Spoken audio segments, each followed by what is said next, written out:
The most luxurious suburb in America is not in California, it's not New York, it's not in Connecticut. It's actually 20 miles west of Chicago in a town called HINSDALE, Illinois. So how does this old money neighborhood manage to stay under the radar to similar towns in California, New York, Connecticut, Colorado, and that is because what's called the privacy market. The tree-lined streets, the wide red brick paved roads, these houses have now become the value proposition, not the commodity. So 25 years ago, if you had a college degree, got married, and wanted to buy a house, there was an abundance of affordable housing opportunities. So what you have right now in HINSDALE, Illinois, is a textbook case of a commodity flip. There was already very high demand for HINSDALE and the neighboring suburbs, but because HINSDALE, Illinois was the first wealthy town west of the Chicago city limits, it not only attracts new money achievement buyers, but it also retains its old money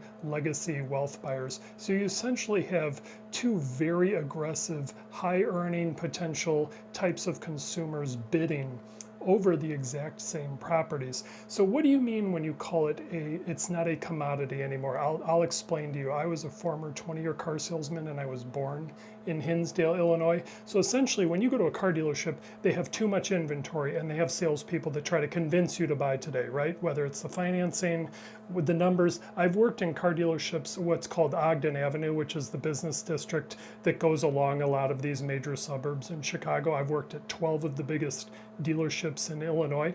And so what happens is housing used to sort of be like that. There was tons of houses, tons of affordable inventory, and so the buyers had the advantage. You had to convince someone, and the agent was the value proposition. Now the commodity has flipped. Now the agent has more become the commodity, and you actually have to develop like a super mega team to compete in these luxury affluent markets. So why is that? Well, because consumers have so much information coming off the internet that they already know they want to buy in HINSDALE, Illinois. So I drive through this neighborhood regularly, and homes are regularly selling for $4, $5, $6, $7 million, $8, $10 million on a regular basis. Whereas in neighboring towns like Western Springs or Clarendon Hills, if a $2 or $3 million house is built, which is more rare, it's almost like a gaper's block. People stop and look at it.